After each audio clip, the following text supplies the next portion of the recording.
સુરત શહેરમાં વરસાદ બંધ થયાને અઠવાડિયું વીતી ગયું હોવા છતાં કમરૂનગર વિસ્તારમાં સફાઈ ન થતા સ્થાનિકોમાં ભારે નારાજગી વ્યાપી છે। સ્થાનિકોની રજૂઆત બાદ પૂર્વ કોર્પોરેટર નાગર પટેલ અને લઘુમતી મોરચાના વોર્ડ પ્રમુખ કમરૂ સૈયદ સ્થળ પર પહોંચ્યા અને સંબંધિત અધિકારીઓ સાથે વાતચીત કરી। ત્યારબાદ સુરત મહાનગરપાલિકાની ટીમ તાત્કાલિક સફાઈ કામગીરીમાં લાગી રસ્તાઓ અને વિસ્તારની સફાઈ શરૂ થતાં સ્થાનિકોએ રાહત અનુભવી। સ્થાનિક લોકોએ સમસ્યાની રજૂઆત સાંભળી કાર્યવાહી કરાવવા બદલ પૂર્વ કોર્પોરેટર નાગર પટેલ અને કમરૂ સૈયદનો આભાર વ્યક્ત કર્યો। कैमरामैन हकीम शेख साथे वसीम हाशमी नो रिपोर्ट आजाद न्यूज सूरत। मेरा समीम शेख कहाँ रहते हो आप? यही कमरू नगर आवास में जूनी टेना मिल में यहाँ कितना पानी भरा है तो सफाई कब हुई? एक माले तक का पानी भरेल था। यहाँ सफाई तो अभी 2 दिन से ही हो रही है, आज से ही चालू हुई ज्यादा करके। सफाई के लिए हमने अपने कमरू भाई को फोन किया, कमरू भाई ने नागर भाई को फोन किया, नागर भाई ने आज सफाई वाले भेजे। नागर भाई कॉर्पोरेटर।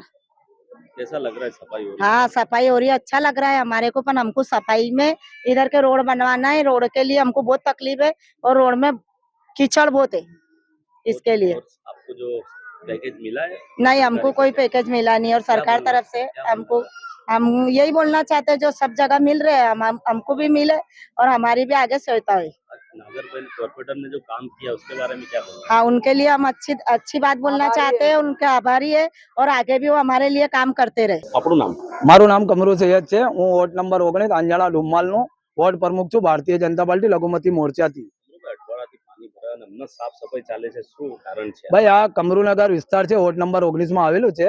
અહીંયાથી આ સ્થાનિક કાર્યકર્તા મલિકભાઈ મને ફોન કર્યા કે કમરૂભાઈ તમે આ વિસ્તારમાં આવો, તો હું અહીંયા આવ્યો और જોયું કે અહીંયાની બહુ ખરાબ હાલત હતી। પરિસ્થિતિ એટલી હતી કે નાના નાના બાળકો કીચડમાં પડતા હતા। કીચડ એટલે લોકોને જવા આવવાની તકલીફ જ, રસ્તો જ નહીં હતો।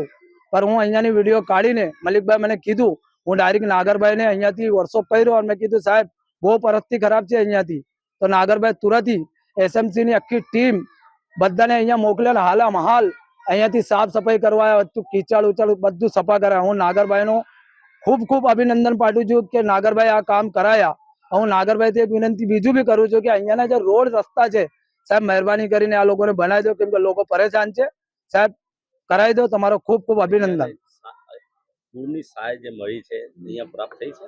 ના, અત્યારે સુધી તો અહીંયા જે 6800 રૂપિયા જે કીધેલા છે અમારા ઉપ મુખ્યમંત્રી શ્રી હર્ષભાઈ સંઘવીએ કીધેલું છે, પણ અત્યારે સુધી અહીંયા કોઈ નહીં આવ્યો, પર આવશે।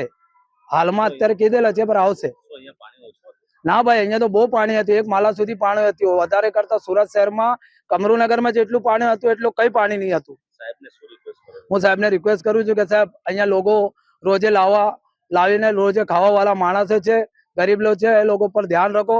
જે તમે પેકેટ બહાર કાઢ્યા છે 6800 રૂપિયાના, અને જે લોકો કામ પર નહીં ગયા, જે પહેલા માલા હતા એ લોકોને 1800 રૂપિયા આપવાના। સાહેબ એ લોકોને જલ્દથી જલ્દ તમે અપાવો, મારી એટલી તમારથી વિનંતી છે। और ખૂબ ખૂબ અભિનંદન બી છે કે જે તમે કામ કર્યા સાહેબ।